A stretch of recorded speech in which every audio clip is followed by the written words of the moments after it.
Përshëndetje mitë e mi. Sot, ndryshe nga herë tjera, ne jemi shpërngulur në emisionin tonë, Art dhe Art, për të bërë një speciale kushtuar 95 vjetorit të lindjes së piktorit Guri Malli. Dhe pikërisht, më të mirën mund ta bënin një urim pikërisht në studion e tij. Në këtë studio që sot është Muzea Arti. Muze ku ruhen veprat më të mira, puna që ka bërë Guri Malli. Gjithçka që krijoi Guri Malli është këtu, sigurisht në studion e tij, por edhe në galerinë kombëtare, edhe në galeritë e rrethme. Shumë vepra të Guri Mallit, të këtij piktori, janë në institucione të ndryshme. Është një piktor që vërtet ka lënë shumë vepra të rëndësishme në pikturën shqiptare. Ka krijuar, madje ka ndryshuar sistemin piktoral në Shqipëri. Sepse hyri në ato vite kur piktura shqiptare kishte më shumë nevojë për të, për penelatën e tij, për dinamikën e tij, për kompozimin e tij. Dhe ai i bëri këto. Pikërisht sepse kishte marrë një studim të mirë. Sepse ishte formuar si artist në Shën Peterburg, atje ku artistët më të mirë shqiptar formonin dhe kishin formatuar një sistem piktoral, një koncept piktoral, sigurisht që vinte nga një sistem i realizmit, por dhe akademizmit, por sigurisht duke ardhur nga një vend si Shqipëria, mesvetar, do sillnin për krah këtyre studimeve dhe pjesën ku artisti sigurisht jep veten e vet. I tillë ishte edhe Guri Malli. Guri Malli ka një fat në jetën e tij. Atë ka shprehur dhe vet. Sepse për të janë kujdesur artistët më të mirë, më në zot të këtij vendi. Të traditës, por edhe të kohës. Kështu, në fillimet e veta, u përkrah dhe u ndihmua nga Spiro Zeka. Më vonë, nga i madh Ivan Gjushmio, artistë të cilët ndikuan që ky artist të marrë formimin e duhur. Madje do ishte Ivan Gjushmio që do ta inspironte, që do vazhdonte studimet në Shën Peterburg. Dhe pikërisht, bashkëlirimit, pasi kishte bërë një jetë prej të riu Korçar, ku në fal ndihmës të prindëve të tij, ai kishte arritur të krijonte mundësinë që në restorantin në bajtë të tij të kishte një kënd ku bënte fotografi, i kthente në portrete. Pra janë disa vepra të tilla, të njohura të këtij artisti, i cili i krijonte këto madje edhe duke bashkuar disa fotografi bashkë. Mëtej merret dhe me reklamat e filmave. Dhe kjo e bën që të ishte një njeri i cili shumë aktiv. Në rininë e tij në Korçë, ky artist dhe Guri Malli, që vërtet është një njeri që në qoftë se do ta lexosh jetën e tij, sigurisht unë kam pasur fatin të shkruaj një libër për të, dhe është ky libër, Guri Malli, Jeta dhe Vepra, ku themi qartësisht një përshkrim të jetës së tij. Sepse ai kishte në Korçë atë shijen e tij, madje edhe në veshje. Ndryshonte nga moshatarët. Luante edhe si aktor. Pra, tregonte një njeri i cili ishte i apasionuar pas artit në përgjithësi. Bënte reklamat e filmave.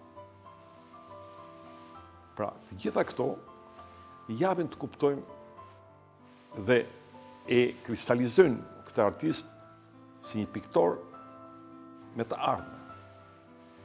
Dhe mos harrojmë që Korça është, si të themi, djepi i kulturës shqiptare, së bashku me Shkodrën. Në vitin 50, Guri Madhi, një djalë i ri, me rrugën për të shkuar pikërisht në atë vend ku ëndra e shumë artistëve të ri përplasi me atë akademi e cila sigurisht kishte jo vetëm një akademizëm dhe pedagog të famshëm të kohës, por kishte edhe në përbërjen e saj, në atë qytet të mrekullueshëm, ishin ermitazhe. Muzeu më i pasur i botës për kohën, ku kishin artistë më të mëdhenj, veprat e tyre, jo vetëm rus, por nga gjithë bota, të cilat do ndikonin shumë në formimin e Guri Madhit. Dhe shumë artistë të tjerë shqiptarë që patën fati të studionin në këtë akademi. Fati e deshi që Guri Madhi të futet në studion e tablos bataliste, të studioj pikërisht pikturën monumentale bataliste. Dhe kjo do t'i jepte dorë, sepse më vonë ai do të krijonte mbi bazën e këtij koncepti që merr në këtë shkollë shumë tablo historike, të cilat mund t'i bënte vetëm Guri Madhi. Dhe kjo, sigurisht, bazuar me një koncept të qartë, me një koncept i cili përbënte në vetvete një sistem të tërë, piktoral, kompozicional dhe të trajtimit piktorik. Nga kjo pikpamje, unë do thoja që është shumë domethënës edhe një tablo e diplomës e titulluar Luftëtarët në shpellën e Dargobiz me Bajram Currin në krye. Pra, kjo është paka shumë tema e diplomës të këtij artisti, e cila, sipas kujtimeve të Thanas Papës, krijoi, kur u zbulua para komisionit ku ishin artistët më në zë të asaj kohe të Bashkimit Sovjetik, sigurisht krijoi një impakt emocional për trajtimin piktorik. Pra, pas kishte mbaruar vitet e dytë, ka krijuar një nga portretet më të mira në pikturën shqiptare, që është emblem e nënës së tij. Madje është kuptoj plot fakti kur në përpjekje për ta bërë portretin, për ta realizuar, ai thot o të bëj ose si dua unë si të përfituroj, o do le penelat. Pra, janë thënie sigurisht në momente të caktuara emocionale, në momente kur krijuesi i ri përplaset me problematika të krijimtarisë, të cilat e bëjnë të domosdoshme që të kuptojmë ne atë shpirt, atë emocion që e shtyn Guri Madhin, që student të krijojë vepra të tilla. Për të kaluar pastaj, siç e tham, tek tabloja Bajram Curri në shpellën e Dargobiz me luftëtarët e tij, që e përmbledh të gjithë atë fuqi të formimit të tij si piktor. Sigurisht që në këtë fillesë të para, Guri Madhi është shumë i freskët, shumë emocional, shumë dinamik. Dhe pikërisht në këto vite, piktura shqiptare kishte nevojë të ndryshonte, të reformonte konceptin e pikturës figurale, të kalonte nga një pikturë ilustrative e përshkrimit e qetësisë në pikturën e lëvizjes, në pikturën e dinamikës, e një sistemi tjetër kompozicional. Figura tashmë është një lëvizje, figura tashmë sugjeron dinamik, sugjeron gjest, veprim, dhe këto të përmbajtura nëpërmjet një penelate virtuoze, të shpejtë, të shkathët, profesionale, që jo vetëm merret me fakturën e pikturës në formë klasike, por lëviz me pasta, me penelata pastose, ku drita goditet fort, duke formuar formë, dhe duke ardhur duke e krijuar këtë formë nëpërmjet penelatës dhe ngjyrës. Pra, drita në këtë rast dhe ngjyra bëjnë atë që të krijohet vëllimi, të krijohet forma dhe të krijohet lëvizja. Dhe kështu fillojnë të dalin njëra pas tjetrës, pasi kthehet në atë dhe pikturat e Gurimallit. Ajo që ka interes për publikun shqiptar është të di se si hyri piktura shqiptare në një sistem tjetër piktoral. Sepse Gurimallit i përkiste e drejta ose detyrimi që ta kthente këtë pikturë në një sistem tjetër. Sepse më vonë do vinte brez tjetër. Më vonë do vinë edhe artistë tjerë. Por Gurimalli ishte i pari ose ndër të parët që solli një sistem tjetër. Unë këtu duhet të sjell në vëmendjen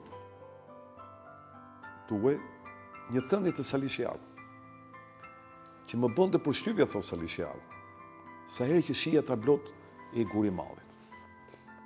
Thjesht sepse ai ishte një kolorist i lindur. Dhe në këtë periudhë të parë, do nxjerrë njëra pas tjetrës tablo që e tërheq historia e Shqipërisë. Duke filluar që siç e thash me diplomën, pastaj vin njëra pas tjetrës, dorëzimi i armëve, pastaj pëllën Begjak, pastaj tablo tjera, takimi në Pezë, që janë tablo historike, formimi i shtabit, që janë piktura tematike, të cilat sigurisht përkojnë disa prej tyre dhe më vonë. Duke arritur një emër të madh, ky artist, sigurisht që ka dhe detyrime tjera. Por kjo studio këtu, dhe një studio tjetër që ka pasur më parë, janë dëshmitar. Këtu, kur hymë në këto studio, në ndjejmë sigurisht aromën e ngjyrës, aromën e punës. Një artist shqiptar që ka punuar në periudhat 60, 80, sigurisht nuk e ka pasur të lehtë. Ashtu siç nuk e kishte të lehtë dhe Gurimalli. Megjithëse kishte krijuar një sër tablosh, të cilat menjëherë krijuan një dimension tjetër në përfiturimin e artit shqiptar, sigurisht do vinë edhe kërkesa tjera, të cilat kanë të bëjnë me artin e kohës, me kërkesën që arti duhet i shërbejë kohës. Dhe sigurisht janë tablot të cilat përshkruajnë sistemin piktural në vitet 60-70, e ndryshme nga tërësia e konceptit dhe e trajtimit piktural të kësaj periudhe, pra të mëparshme. Dhe Gurimalli sigurisht do të shohim që përshkruan me një lloj atmosfere, me një lloj entuziazmi, tablo tjera historike. disa variante të Skënderbeut. Bën dhe tablo si gratë hidhen nga shkëmbje, që është një nga tablot të cilën unë e admiroj. Shumë kush edhe mund mos e ketë në vëmendje, por është një nga tablot më të bukura të këtij artisti. Sepse Guribaldi ndryshe e krijoi që në konceptin e saj si një përfiturim grafik modern dhe edhe kur e konkretizoi me figurën, pra si një percepcion realist, sigurisht e futi në një sistem piktural i cili kishte dozat e një moderniteti. Dhe Guribaldi sigurisht është në të parët që vazhdon të pasërojë krijimtarinë e tij, ta pasërojë atë me element modern, duke prekur të gjitha gjinit që nga portretet e para. Te portreti i nënës, që thamë, që ishte student, që sot është një galeri e arteve, që një nga vlerat e portretit në pikturën shqiptare, tek portretet tjera të mallësorëve, por edhe të portretet të vajzave, siç është rasti i Aidës, që e bën në momentin kur kjo vajzë nga Durrësi ishte fejuar me djalin e tij dhe shprehte atë gëzim dhe dashurinë e momentit. Dhe Guribaldi e kishte kap këtë moment, sepse ishte mjeshtër i karakterit, mjeshtër i frymës. Edhe në portret, Guribaldi krijoi si një sistem piktural individual. Ashtu si kundër, krijoi edhe në peizazhet që her pas here trajtonte. Sigurisht, një ngjarje për të do ishte ekspozita që hapet në Kosovë, ku ai erdhi me një entuziazëm të jashtëzakonshëm.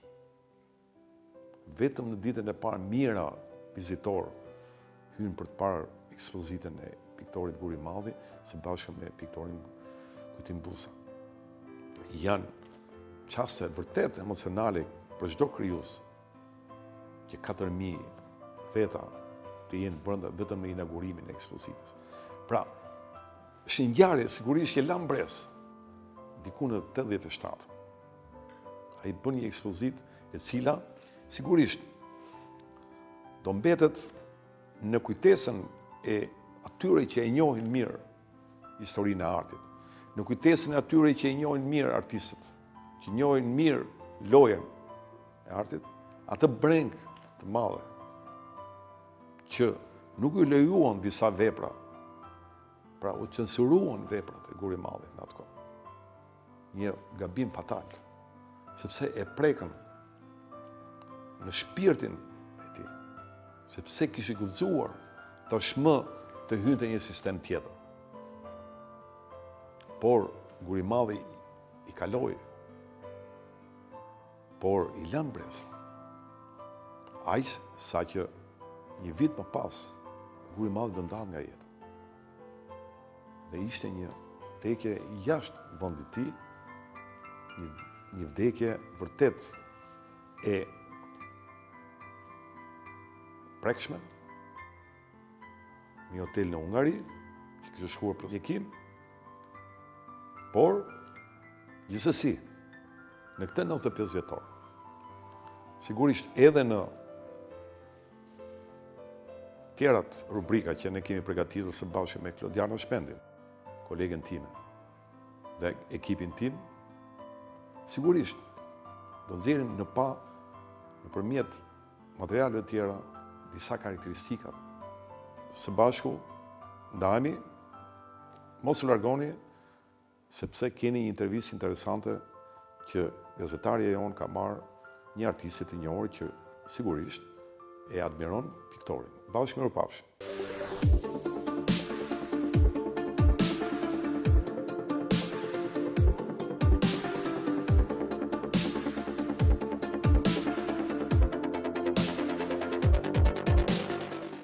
Ju Ju përshëndes të gjithëve të dashur miq, edhe në rubrikën e intervistës së javës ne do të vijojmë të qëndrojmë në studion e piktorit Guri Madhi, do të jemi së bashku në këtë minutazh special të zgjeruar për të folur pikërisht për kontributin e këtij piktori shqiptar në artin pamor.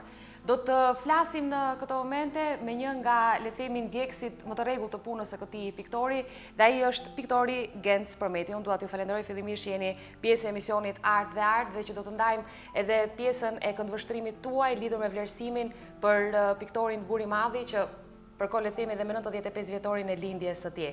Ju gjetëm në studion e këtij piktori, e vizitoni shpesh?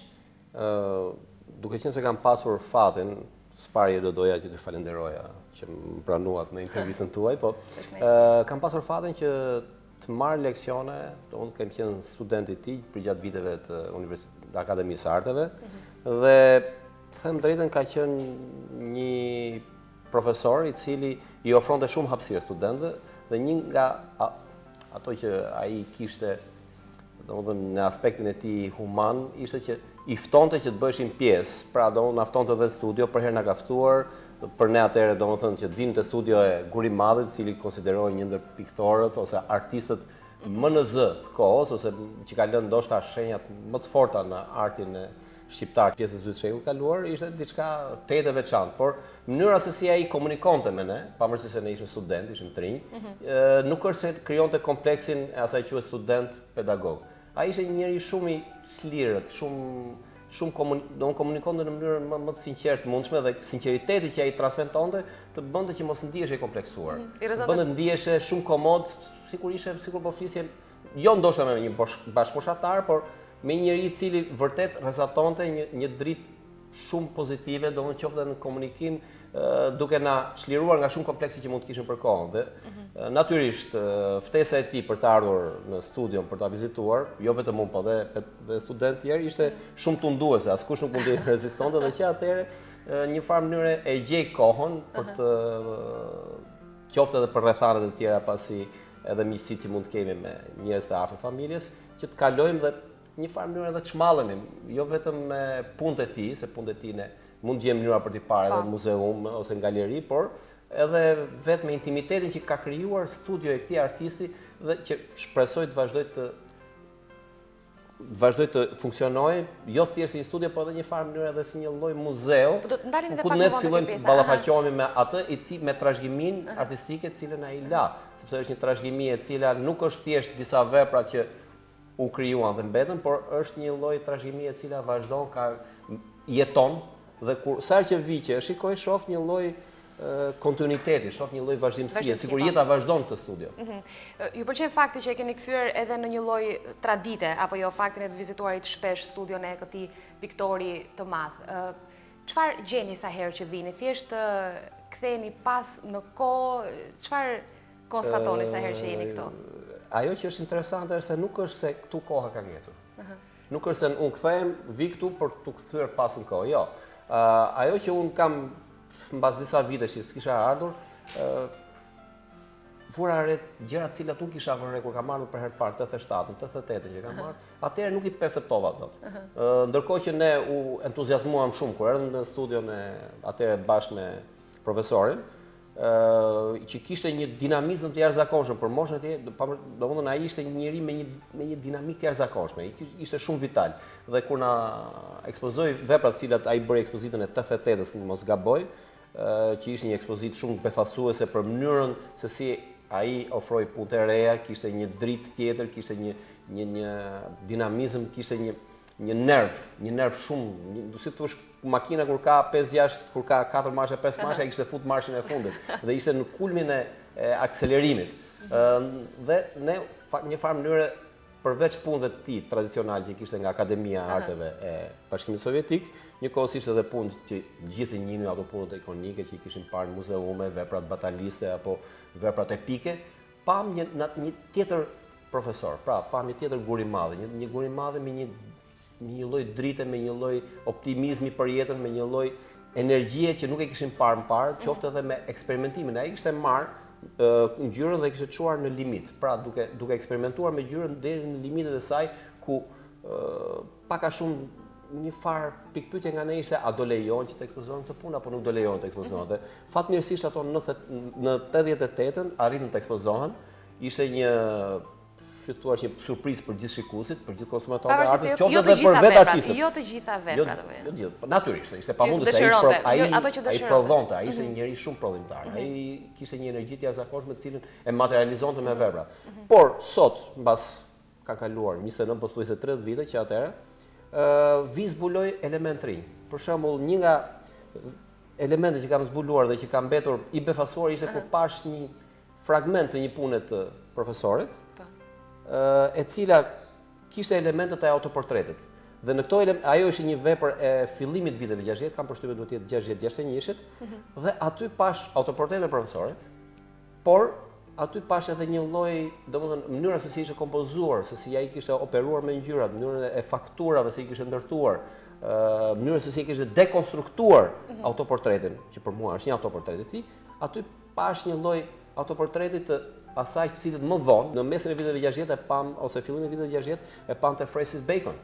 Pse thoni që sipas jush ishte një autoportret, nuk ishte një lloj perceptimi edhe për të tjerët? Unë aty ndjeva portretin e profesor Gurimallit.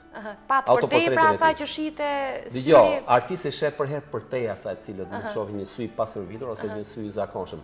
Natyrisht ai ishte një autor i cili ishte në gjendje të krijonte edhe kodet e tij të komunikimit nëpërmjet veprës. Po të shohësh, profesor Gurimalli për herë operonte me shtresa. Pra shtrezimi i parë, shtrezimi i dytë, ai punonte shumë me ato që quhen teknikat tradicionale të pikturës, por ai dhe eksperimentonte mënyrën se si operonte mbi to. Ai mund punonte me të gjitha mënyrat e mundshme dhe duke një farë mënyrë edhe duke qenë i sofistikuar në mënyrën se si i trajtonte. Prandaj unë dua të mbetem te ky autoportret që një farë mënyra më dha, kur e pash tani vonë, më dha perceptimin sikur po shija një vepër që kishte jo reminiscenca, po që sepse është bashkëkohës, që ishte pamundur që ai ta kishte parë Francis Bacon atkohë, sepse është e 60-61, ndërkohë Francis Bacon u bë famshëm për autoportretin e tij në fund viteve 60.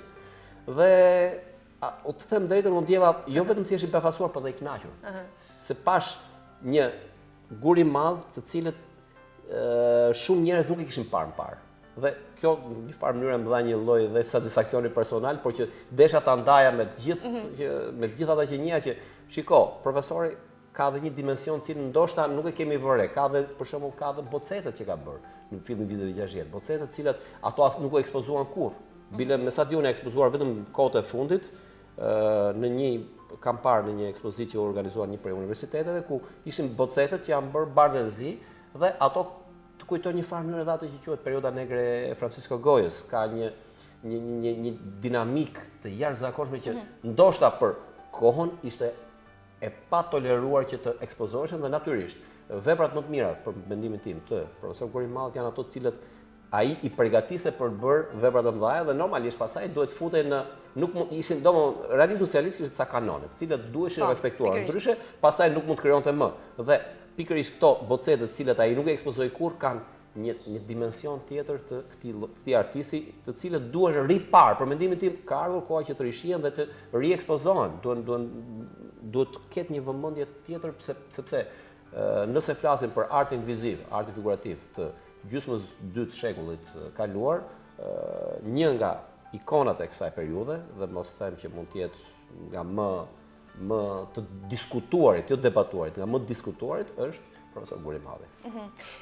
Ju keni qenë studenti i tij pranë punës së tij, por duhet përmendur fakti, theksuar fakti që nuk ishte një piktor, le të themi, klasik që qëndronte brenda kornizave të asaj periudhe, apo nuk i kishte këtë pjesën e autocensurës. Sa e lexoni, sa e ndjenit ju dhe sa keni përthithur ju nga kjo pjesë e devijimit ndoshta në thonjza të krijimtarisë së këtij piktore? Për herë artistët e gjejnë një mënyrë për të shprehur ndjenjat e tyre, për të shprehur atë që ata duan të japin. Jo, domethënë natyrisht, jo duke e shkelur me dy akëmbët orientimin që nuk e pasur, por gjejnë për herë një mënyrë. Pra këtu duken artistët e mirëfillt, domethënë artisti i lindur artist dhe artisti që domethënë ata që janë brenda, që operojnë brenda sistemit dhe mundohen që të jenë brenda saj duke respektuar. Profesor Gurimalli ishte një nga këta artistë cilët po të shohësh që edhe në vitet 70, ai ka eksperimentuar shumë. Pra kemi vepra ku ai ka funksionuar, për shembull paleta e tij ka qenë shumë e guximshme, më guximshme se ç'mund mendohej. për shembull ai trajtonte për shembull, po të shohësh edhe në veprat që kanë qenë pak a shumë epike, ai vendos të kuqen, ai vendos në mënyrë bruto siç është. Domethënë krijon rezonancën midis ngjyrave që ishte një guxim ndoshta i marr në një farë mënyrë, pasi për tilla element mund të kalojë edhe nëpërmjet një sikle tjetër. Ai për shembull ka edhe vepra ku është aluduar edhe për tema biblike. Duke me sa di unë, profesor Guri ishte njeri i cili respektonte religionin, ishte njeri i cili kishte disa kode morale, të cilat i kishte të faktuar, pasi ishte edhe nga familje shumë e mirë, nga qyteti Korçës, dhe natyrisht që ai kishte këtë respektin mbi ato kodet morale që ishte ndërtuar shoqëria funksionon prej 10.000 vjetësh, nuk është se u hoq religioni dhe ai duhet ta praktiste, jo. Dhe duke qenë se ai operonte me këto kode morale, ai përsëri mundoi ta reflektonte veprën e tij dhe është diskutuar për shembull për një prej veprave të tij më të mira, që unë për herë kam qenë i afashonuar edhe kur kam qenë një vogël, për herë më duket si diçka si një vepër jashtëzakonshme, ka qenë Pllombe gjak, që ka pasur aludime që ajo mund të ishte një vepër ku aludoi Krishti, mënyra se si zgjatej dora, domethënë pavarësisht se ai nuk ishte plagjatur absolutisht, por prapë se ajo krijonte shumë diskutime pasi shihej një frym paksa biblike. Pra, shive një frymë biblike e cila krijonte probleme dhe me vetë censurën e asaj kohe. Natyrisht, ai kishte një avantazh apo. Ai ishte një talent. Në momentin që ishte një talent, sido që të jetë ca gjëra nuk mund mbylleshin syt. Ndaj një talenti sigurisht i madh ishte pamund të mbylleshin syt dhe kështu që ai arriste që ta jepte frymën e tij si artist, por njëkohësisht edhe që të kishte mundësinë e ekspozimit. Unë personalisht kur e kam njohur në fillim ishte një emocion pasi Guri i Madhe ne gjithë e dimë kush ishte. Profesor Guri i Madhe. Dhe kur erdhi në klasë ishte një burr, mund të them, shumë i këndshëm, shumë i thjeshtë dhe ajo që më ka bërë përshtypje është dashuria që ai kishte për profesionin. Pra një dashuri që ai e transmetonte pas një lloj kompleksiteti, vinte, mundohej të na ndihmonte me të gjitha mënyrat, nuk është se krijonte atë hijen e profesorit të madh. Jo, ai vinte ulej aty pranesh dhe nuk kishte turp, merrte penelin dhe thoshte shiko se si mund të trajtohet, për shembull, hijet dritat, se si mund të trajtohen tonet e errta, velaturat. Domethënë ai mundohej të jepte të gjithë ato që kishte akumuluar ndër vite, gjithë ato eksperiencë që ai kishte ndërtuar, qoftë se student në Bashkimin Sovjetik, qoftë edhe eksperjenca e tij 30 vjeçare më pas që kishte operuar në Shqipëri me ekspozita, me veprat e tij, ai mundohej të transmetonte tek ne pa asnjë lloj rezerve. Dhe kjo është një nga vlerat më të mëdha njerëzore që unë vlerësoj për një individ si profesor Guri i Madhi, pasi mund të them pa frikë, sa herë që kam penelin dorë, dhe kur jam në studio dhe kur mendoj të bëj, domethënë që ulem, punoj me orë tëra, ka qenë e pamundur që një farë mënyrë mos mendoj se si e mbante penelin ai. E pamundur, domethënë një artist i cili nuk kishte absolutisht asnjë lloj rezerve ndaj të rinjve. Vinte, ulej dhe mundoi bëjë njësh me ju dhe kjo ka qenë një nga vlerat e tij të shtuara, si domethënë po flasim për aspektin human. Pikërisht. Sipas këndvështrimit tuaj, çfarë vendi zë vepra e këtij piktori në historinë e vendit tonë? Po, arti shqiptar natyrisht që domethënë nuk është se duhet t'i rezervoj një vend të veçantë Guri i Madhit, ai e ka fituar. Domethënë duhet dim diçka, një artist e fiton, nuk i dhurohet. Dhe fakti që ne flasim sot, mos themi edhe që është një nga artistët e pakët, i cili janë marrë veprat dhe janë përdorur edhe për bienalet bashkëkohore. Dhe arsyeja nuk ka qenë thjesht se ai ishte një piktor i mirë. Jo, ai ishte një piktor një artist i cili dinte të transmetonte. Pra, natyrisht që një vepër arti transmeton disa mesazhe, ka disa kode të cilat i zbërthen. Dhe profesor Guri i Madhi kishte një inteligjencë të natyrshme në ndërtimin e këtyre kodeve. Sa gjëra vinë në mënyrë të natyrshme, nuk i mëson dot. Pra ai kishte një talent natyral. Dhe është pa mundur që ai mos ta ketë fituar, ai ka fituar vetë dhe ne prandaj sot flasim për veprat e tij. Nëse shkon sot në galerinë kombëtare, një nga artistët që do të shohësh se s'bën, janë veprat e Guri i Madhit. Shkon aty dhe qëndron, nuk është se kalon, nuk është se ti parakalon dhe domethënë vazhdon të shkosh drejt veprës tjetër. Ti do rrish, do e shohësh, do reflektosh, do shohësh për shembull Roland Barthes ka një gjë shumë interesante kur flet për fotografinë. ai thot tek faqja e parë te kamera Luçit thot kur shoh fotografinë e vllajt Napoleon Bonapartit, nuk kërcon po shoh një imazh, nuk po shoh imazhin e vllajt Napoleon Bonapartit, nuk po shoh syt të cilat kanë parë Napoleon Bonapartin. Pra, edhe në veprën e Gurimallit, kur shkojmë të shohim aty, ne shohim një autor i cili ka pasqyruar gjithë zhvillimet artistike të pjesës dytë të shekullit kaluar, sepse që një artist i cili ndërtoi, si thua, atë frymën e veprave epike të kohës, po them duke filluar nga narrativa e madhe dhe tek narrativa e vogël. Ka marrë disa momente historike, qoftë nga lufta nacionale shqiptare, qoftë edhe nga zhvillimet historike të Shqipërisë në pjesën e dytë të shekullit, duke i immortalizuar ato. Natyrisht mund të ketë qenë nën tysninë e ideologjisë kohës, por prapë se prapë ai ka sjell ato momente, pra, domethënë nëse ne kujtojmë për shembull themelimin e Shtetit të Përgjithshëm, kur flitet për atë, në subkonsciencën tonë është vepra e Gurimallit, ose për shembull kur flitet për mbledhjen e 81 partive. Të gjitha identifikojnë me veprën e Gurimallit, mund na sjellin nga arkivat, mund na sjellin me qindra orë materiale të xhiruara atë ditë, në atë sallë. Po ne prapë se prapë do të identifikojmë atë dhe kjo është një merit shumë e madhe e tij. Pastaj le të kalojmë tek vitet 80. Në vitet 80 ai bëri atë të cilët askush nuk mendonte se një artist i edukuar në një akademi, siç ajo e Moskës, të vinte me një dimension totalisht tjetër, me një dimension totalisht, domethënë që ishte një frymë perëndimore, domethënë ku merrte ngjyrat dhe i trajtonte pas një lloj kompleksiteti, pra duke marrë të verdhën me të kuqen apo të verdhën me jeshilën, duke i përplasur me njëra tjetrën, i përplas domethënë pa u menduar dy herë. Dhe aty ne shohim aspektin e atij talentit natyral të profesor Gurimallit, ku çdo gjë vjen në mënyrë organike dhe kur vepra vjen në mënyrë organike, do të thotë që ajo funksionon. Dhe veprat e profesor Gurimallit ka funksionuar. Duke qenë se jemi pikërisht tek pjesa e periudhave të krijimtarisë që ndahet në 3 apo jo e këtij piktori. Ju vetë ku e keni më së shumti ndoshta tërheqjen apo që hulumtoni dhe që e shijoni më së shumti nga krijimtaria e tij? Kjo varet edhe nga gjendja emocionale apo gjendja e secilit kur sheh veprat e tij. Për shembull, në fillim kur kemi ardhur, unë vetë kam qenë shumë i impresionuar me veprat e tij kur ka bërë kur ishte në akademi. Vetë, duke qenë se isha vetë student dhe shihni punët e tij kur ishte student, edhe është dhe kjo mënyra e krahasimit, isha teti, domethënë i eklipsuar nga këto punë vizatimet apo punët që kishte bërë si pjesë e akademisë, natyrisht, pastaj veprat e tij epike ne i kishim njohur. I kishim parë nëpër muzeume apo nëpër sa që bëheshin ekspozita.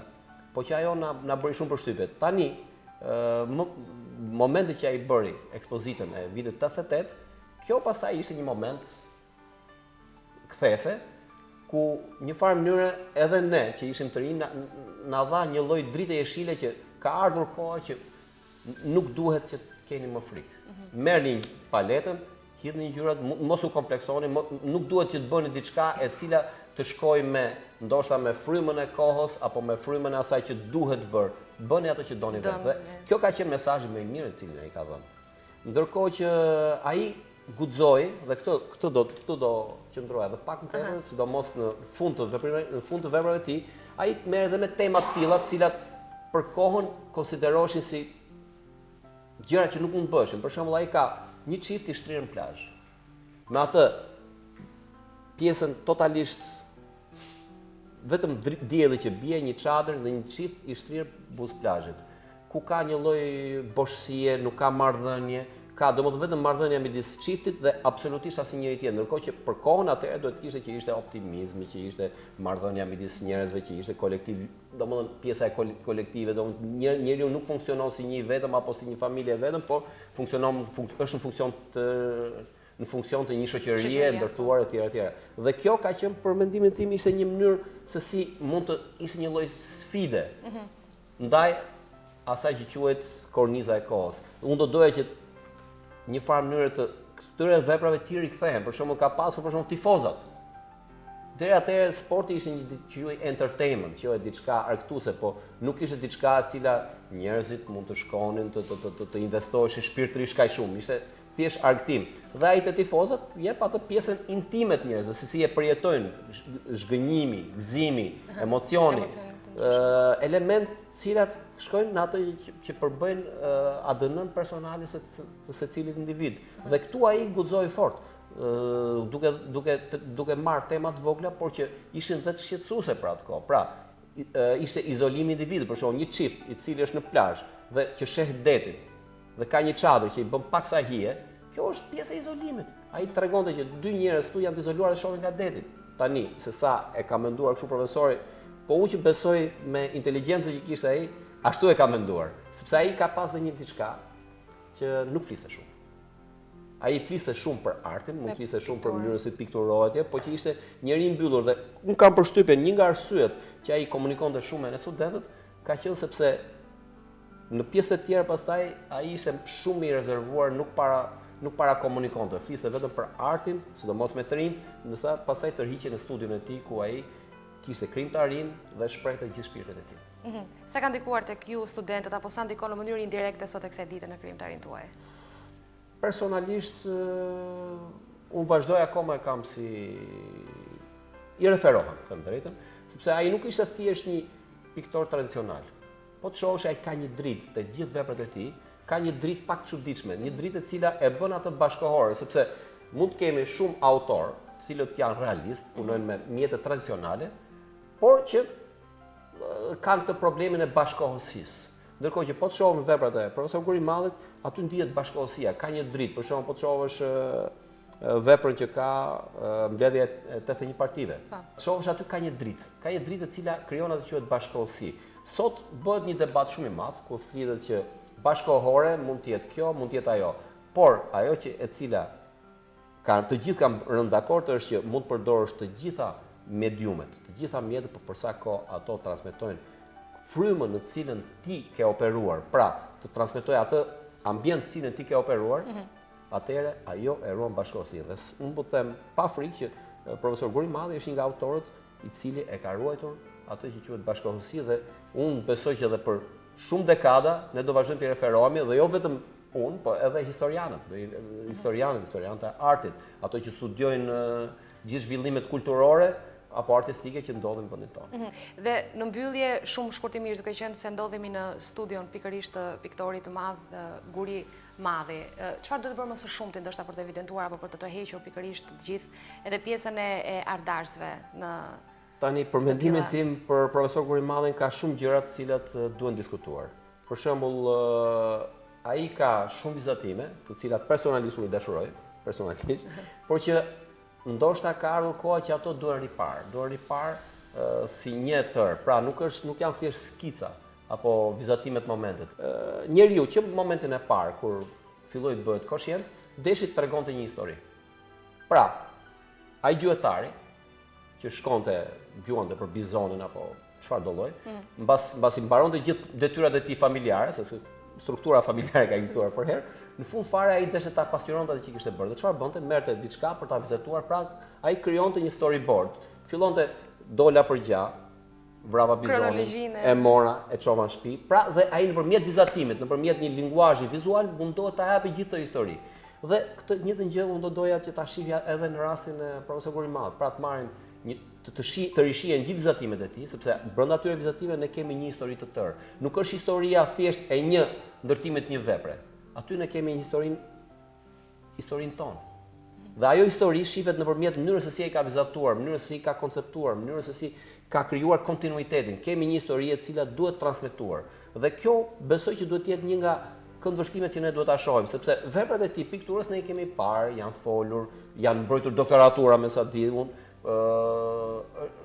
Është shkruar shumë, ka dalë nëpër bienale, shihet për herë si një nga autorët cilit mund të rishikohet duke e sjellë her pas here, por që një nga sfidat që ne të gjithë duhet kemi është që t'i marrim këto vizatime, t'i rishohim dhe të rikrijojmë atë histori të cilën ai pastaj është munduar ta transmetojë nëpërmjet tablove. Ju piktorët keni ndoshta koleksione apo mini koleksione të piktorëve të tjerë, ju konkretisht, sa nga ato piktura që dashuroni të Gurimallit i zotroni? Duke qenë se ne jemi brenda profesionit, zakonisht e kemi pak të vështirë që të marrim veprat e njëri tjetrit. Nuk është se është çështje mungesa respekti, por që është si puna e atij profesionistit i cili për të gjithë mundohet ta ofrojë një shërbim përveç vetes tij.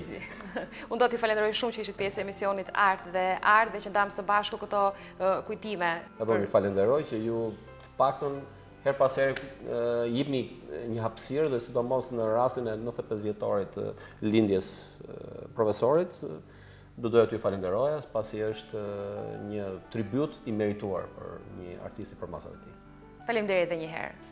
Mirë të dashur miq, e mbyllim në këtë mënyrë intervistën, bisedën me piktorin Genc Përmeti. Ndam së bashku disa kujtime të tij për profesorin, piktorin Guri Madhi, që përkon pikërisht edhe me 95 vjetorin e lindjes së tij. Odhëm dritë paka shumë, ndoshta lidhur me këtë kronologji apo rrugtim artistik të gjatë të këtij piktori të madh të artit pamor shqiptar. Me njëherë pas siglës, ne do të kalojmë në rubrikën e radhës të Art dhe Art.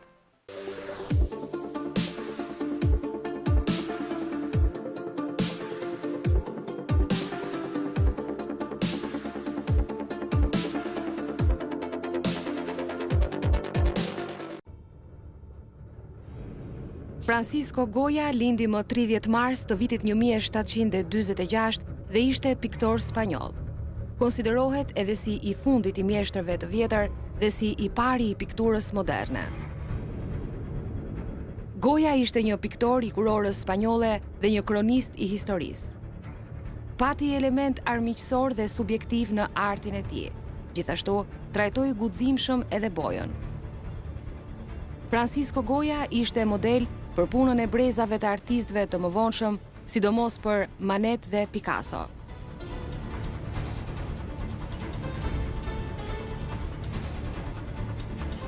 Piktori Francisco Goya ndroi jetë më 16 prill të vitit 1828.